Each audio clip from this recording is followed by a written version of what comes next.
Election sir पर आ चुका है और चुनावी दहलीज पर हर राजनीतिक दल ने अपने मुद्दे तय कर लिए हैं। चुनाव पूरी तरीके से सेट हो चुका है। मुद्दे क्या हैं ये भी सभी लोगों को मालूम है।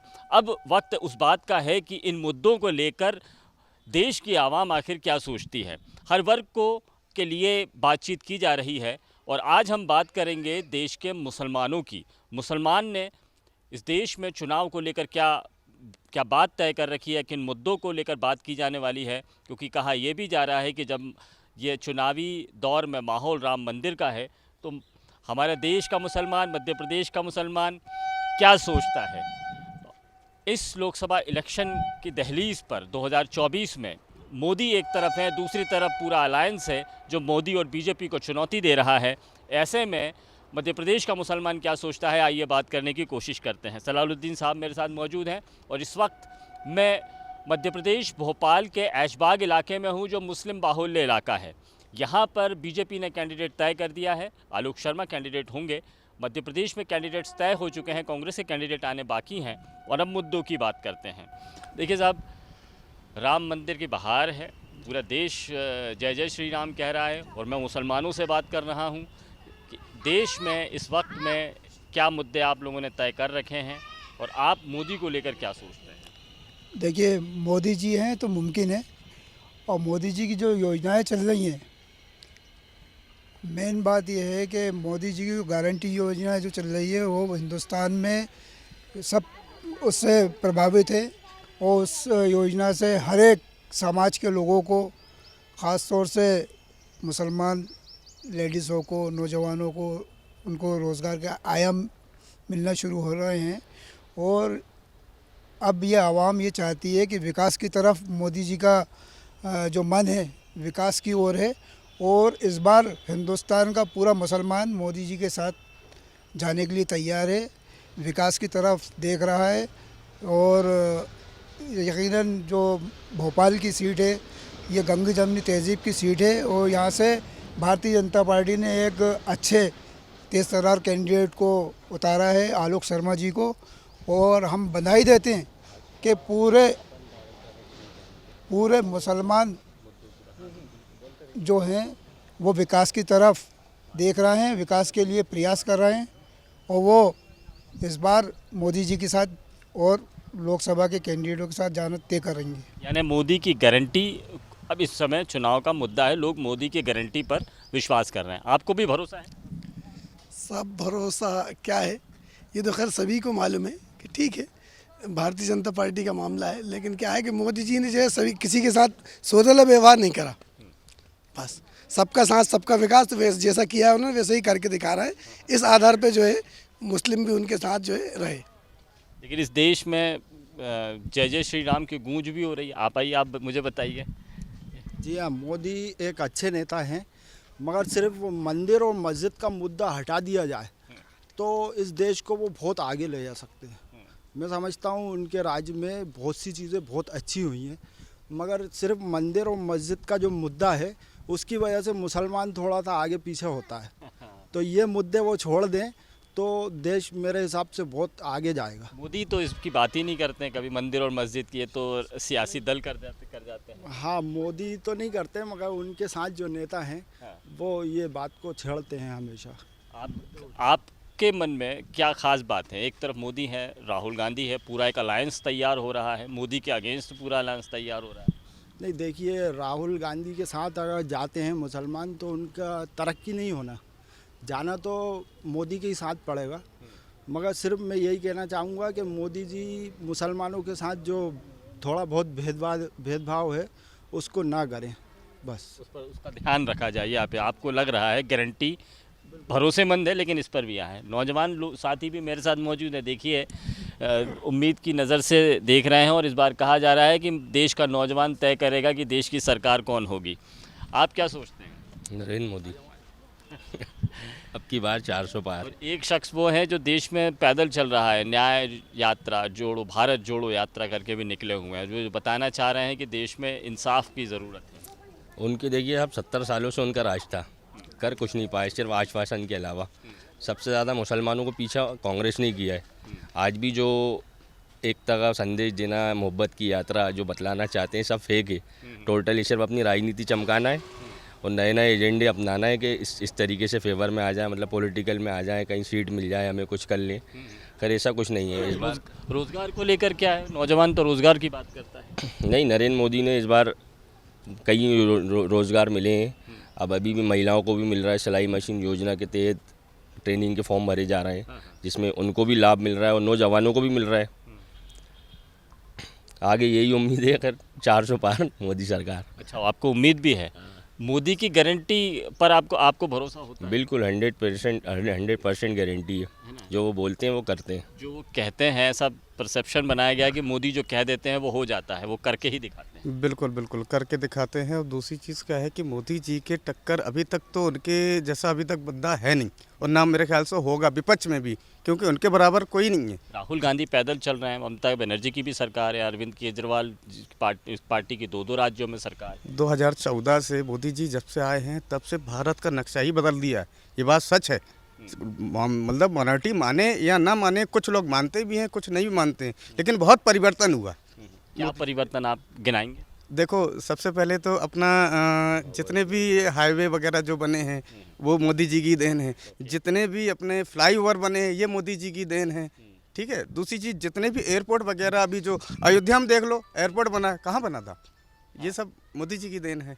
लेकिन खैर इस बार जो चुनाव हो रहा है, मोदी जी ही मेरे ख्याल से निकलेंगे, क्योंकि अभी उनके दूर दूर 100 200 किलोमीटर दूर उनके जगह देश में नहीं है। अच्छा, आपको नहीं लगता एक तरफ पूरे देश के वो सारे विपक्षी दल इकट्ठे हैं, इंडिया अलायंस कहा जा रहा है, इंडिया नाम दिया गया है एक तरफ, दूसरी तरफ नरेंद्र मोदी अकेले, तो नरेंद्र मोदी इतने पावरफुल और इतने सारे लोग मिलके कहीं थोड़ी बहुत चुनौती तो देते होंगे? देखिए साहब, भारतीय जनता पार्टी इस बार 400 पार है। अच्छा, ये तो आप पहले ही कह रहे हो, मैं आपसे चुनौती की बात कर रहा हूँ, आप रिजल्ट सुना दे रहे हो। नहीं कर पाएंगे। कुछ चुनौती देंगे, थोड़ा बहुत। मुझे ख्याल से जब इतना विपक्ष इकट्ठा हो रहा है तो थोड़ा बहुत हो सकता गिराव गिरे, नहीं तो लेकिन आएंगे यही। हाँ, फिर आप रिजल्ट पर ही आ गए? नहीं, लेकिन कुछ हो सकता, कुछ गिराव गिरे, क्योंकि इतने इकट्ठे हो रहे हैं। हाँ हाँ, थोड़ा बहुत गिराव गिरे, लेकिन बनेगी इन्हीं की सरकार, क्योंकि ऐसा प्लेटफॉर्म खड़ा कर दिया है, लोगों के पास ऑप्शन ही नहीं है। ऑप्शन नहीं है? मतलब ये अरविंद केजरीवाल, राहुल गांधी, प्रियंका गांधी, ममता बनर्जी, इतने सारे लोग मिलकर कुछ नहीं कर पाएंगे? नहीं, मेरे हिसाब से तो मोदी ही बेस्ट है। देखिए, ये वजह हो सकती है कि आप मध्य प्रदेश के हैं, यहाँ पे मध्य प्रदेश में 20-22 साल हो गए भाजपा की सरकार है, थोड़े बहुत दिनों के लिए कांग्रेस की सरकार आई, लेकिन वो असर नहीं दिखा पाई। तो कहीं ऐसा तो नहीं कि भाजपा का असर है, उसका आपने ज़्यादा काम देखा हुआ है, इस वजह से आप ये सोच रहे हैं कि देश के सारे नेता कुछ नहीं कर पाए? नहीं, 70 साल से हमने जो नहीं देखा था वो अब देख रहे हैं। विकास मोदी जी ने बहुत अच्छे काम करे हैं। पहले ये हाल था रोडों का कि गड्ढे थे कांग्रेस के टाइम में, मोदी जी ने आज हर जगह रोड 1 नंबर कर दिए। तो इससे लगता है कि आगे भी और भी चीज़ें, फ्लाईओवर हैं हमारे भोपाल में ही, बहुत से फ्लाईओवर नहीं थे जो मोदी जी की सरकार में ही बने हैं। तो मोदी जी बाकी तरक्की करेंगे। अच्छा, कुछ मसले ऐसे हैं जिससे 3 तलाक का मुद्दा है, 3 तलाक मुद्दा लेके आए, 370 उन्होंने हटाई है, और अब वो CAA की बात कर रहे हैं। तो ये मुद्दे ऐसा लगता है मुसलमानों से जुड़े हुए हैं, क्या इन मुद्दों का फ़र्क आप पर पड़ता है? CAA तो ऐसा है, देखिए साहब, जब तक जैसे हमारे जो बड़े उलमा हैं, जो बड़े हमारे जिनको हम मानते हैं कि मौलाना साद साहब हुए, ऐसे भोपाल की शेर काजी, इस टाइप के सभी पूरे हिंदुस्तान के हुए, इन सब का मशवरा होना चाहिए CAA में। अब आप CAA का थोड़ा सा विरोध रहेगा, क्योंकि वो इस वजह से रहेगा कि आप जब तक मानोगे नहीं क्या क्या करना है, एक निकाह करवाओगे, एक शादी करवाओगे, तो ये अगर धर्म गुरुओं को बिठा के अगर सबको एकता, बिल्कुल सारी चीज़ें एक हो जाएं, उसके बाद अगर करी जाए तो ज़्यादा बेहतर रहेगा। मतलब आप CAA को अभी समझ नहीं पाए हैं, आप उलेमाओं से समझना चाहते हैं? लेकिन अभी इतनी अवेयरनेस भी नहीं है, अवेयरनेस नहीं है। CAA क्या है? वो नागरिकता देने वाला कानून है, नागरिकता छीनने वाला या लेने वाला कानून नहीं है। तो उसके लिए जब अवेयरनेस फैलेगी ना, तो ये जो मुद्दे जो कांग्रेस के लिए बन गए हैं ये ख़त्म हो जाएंगे। जो कांग्रेस जिन मुद्दों को उठा रही है। आप अपना परिचय भी देंगे? मेरा नाम उवैस खान है। उवैस खान, आप क्या करते हैं? मैं MBA कर रहा हूँ। MBA जी, स्टूडेंट जी। अच्छा, तो आपके मुद्दे थोड़ा से कुछ आप थोड़ा सा आगे आइए। फिर समझाइए, लोग कैसे सीए को समझ नहीं पा रहे। देखिए, सीए को लेके कांग्रेस ने एक भ्रम फैलाया कि ये नागरिकता छीनने वाला कानून है, इसको एनआरसी से जोड़ दिया गया है ना। एनआरसी चीज़ अलग है और सीए अलग है। सीए से नागरिकता देंगे अपन, किसी की नागरिकता छीनेगी नहीं इसमें। तो ये अवेयरनेस की बहुत ज़रूरत है, इसलिए ऐसा लग रहा है कि सीएए को बीजेपी इस इलेक्शन के पहले लागू भी कर देगी। हाँ, तो नोटिफिकेशन जारी हो ही चुका है, उत्तराखंड पहला राज्य है। आप क्या मानते हैं कि ये इलेक्शन पर असर करेगा ये? नहीं, मुझे तो नहीं लगता कि इसमें कोई इतना वो है। बस ये है कि इसको एक मुद्दा बनाया गया है, बाकी इसमें ऐसा कुछ भी नहीं है। अच्छा, कुछ चीज़ें ऐसी है, 3 तलाक जैसी चीज़ें हैं, 3 तलाक को लेकर भी काफ़ी बातें की गई जो मुसलमानों से जुड़ा हुआ था। अब इलेक्शन में उसका रिज़ल्ट बताने की आपको बारी आएगी। आप क्या कहते हैं साहब कि ये मुसलमानों से जुड़े जो मुद्दे हैं, ये क्या मुसलमानों का मन जीत पाए हैं? मोदी को क्या मोदी हीरो बने हैं मुसलमानों की नज़र में? जी हाँ, मोदी जी हीरो बने हैं। और दूसरी बात ये है कि मोदी जी ने एक सोच जो बना के रखी है, सबका साथ, सबका विकास, सबका कल्याण।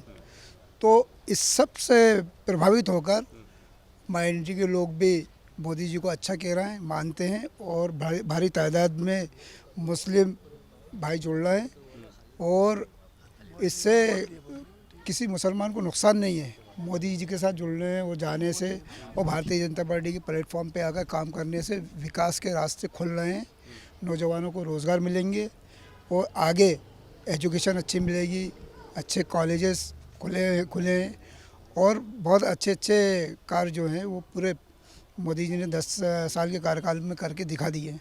जो कि अब एक पैकेज तैयार है, वो पैकेज भी 2024 में कैश होने वाला है और उसमें 400 पार निश्चित ही है।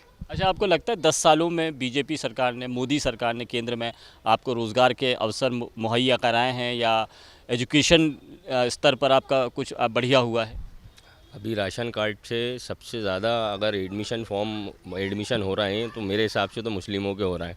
और अभी तक मोदी जी की जो भी योजनाएं और प्लस शिवराज सिंह चौहान, मोहन यादव जी की जो योजना है, लाडली लक्ष्मी योजना, सबसे ज़्यादा मुसलमान ले रहा है वो।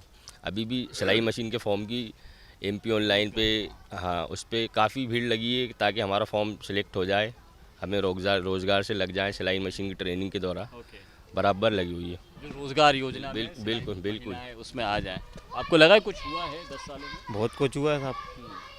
जो आयुष्मान योजना है, अच्छा, इसका फ़ायदा आपने लिया? बिल्कुल साहब, सबने लिया, सारे मुसलमानों ने लिया है।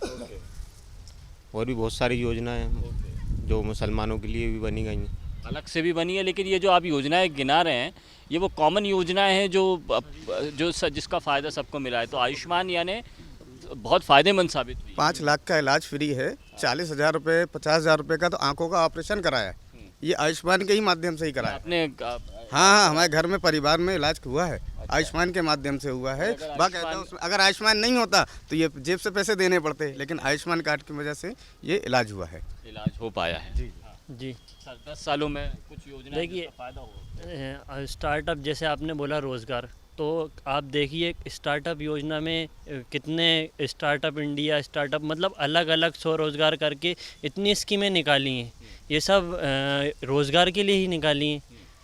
तो यह है कि इसका बेनिफिट लोगों ने लिया भी है, लोगों की फैक्ट्रियाँ भी खुल रही हैं, ऐसा नहीं है। ये अभी हुआ है 10 सालों में। इसके लिए, स्टार्टअप के लिए और उद्योग लगाने के लिए मोदी जी ने बहुत काम किया और अभी भी कर ही रहे हैं। अच्छा, एक सवाल मैं आपसे कॉमनली पूछता हूँ और ये आखिरी सवाल होगा। सवाल ये है कि आपको तो सब अच्छा मतलब लग रहा है कि 10 सालों में जो कुछ किया है, चाहे जनता के लिए किया हो, चाहे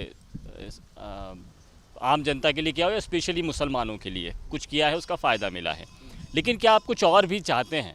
आप ये चाहते हैं कि ये मोदी सरकार आने वाले 5 सालों में या इस चुनाव में इन मुद्दों पर ध्यान दे, जिससे कि ख़ास तौर पर मुसलमानों का विकास किया जा सकता है, कुछ उनके लिए अच्छा किया जा सकता है? नहीं, अभी जो चचा मियाँ ने कहा था ना कि मंदिर मस्जिद, ये मंदिर मस्जिद की अगर बात ना करें, ये बात सच है, सारे मुसलमान एक ही तरफ हो जाएंगे। अभी बटे हैं सब पार्टियों में, कुछ परसेंट, जब भी 20-22% जितने भी माइनॉरिटी हैं हिंदुस्तान में, सब मतलब बटे हुए हैं, कुछ इधर हैं, कुछ उधर हैं, कुछ इधर हैं। ऐसा नहीं है कि बीजेपी को दुश्मन समझते हैं। 2019 में जीतने के बाद सबसे पहला भाषण अगर उन्होंने दिया था, माइनॉरिटी को लेकर ही दिया था, शायद आपको याद हो। उस समय माइनॉरिटी पहले माइनॉरिटी को उन्होंने ये बोला था कि माइनॉरिटी के पास जाओ, उनसे मिलो, वोट नहीं देते फिर भी आप उनके पास जुड़ो। जितने भी उनके विधायक थे सबको बोला था वो उन्होंने। लोग आए क्या आपके पास में? नहीं, वो लोग आए थे, ऐसा नहीं फिर है। वो आप लोग क्या जुड़े क्या उनसे? जी जुड़े हैं आप उनसे? बिल्कुल, हम अपने विश्वास सारंग जी के साथ जुड़े हैं, विधायक जी के साथ जुड़े हैं, वो भी तो वही हैं। इस तरीके से मतलब उन्होंने जो प्रयोग किया था उसको वो अब वो कामयाब होता हुआ नज़र आ रहा है। मुस्लिम अब बीजेपी और मोदी से उतना दूर नहीं है जितना पहले हुआ करता था, कुछ खास है। और जहाँ तक आप बात कर रहे हैं मंदिर, हर मस्जिद में मंदिर तलाशने की, तो मोहन भागवत जी ने भी, जो आरएसएस प्रमुख है, उन्होंने भी कहा था कि हर मस्जिद में मंदिर की खोज करना बंद कीजिए। उसके बाद में तलाश बंद भी हुई है। तो यानी इस मसले पर भी कुछ काम हो रहा है। तो 2024 के इलेक्शन के लिए आप सभी तैयार हैं? आप फर्स्ट टाइम वोट देंगे? नहीं, मेरा तो ये तीसरा, केंद्र सरकार को? केंद्र सरकार को दूसरी बार मैं वोट दूंगा। जी जी। मैं पूछूंगा नहीं आपसे कि आप वोट कहाँ देंगे, लेकिन ये आपका अधिकार है और आपको सुरक्षित रखना चाहिए उसमें। लेकिन ये देखिए, ये मध्य प्रदेश के मुसलमानों के ज़रिए आप नज़रिया जान लीजिए कि देश का मुसलमान क्या सोच रहा है और मोदी को लेकर क्या विचार है उनके, और 2024 के इलेक्शन को किस नज़रिए से मध्य प्रदेश का मुसलमान देख रहा है। वीडियो जर्नलिस्ट आशू खान के साथ संदीप हमरकर, न्यूज़ नेशन, भोपाल।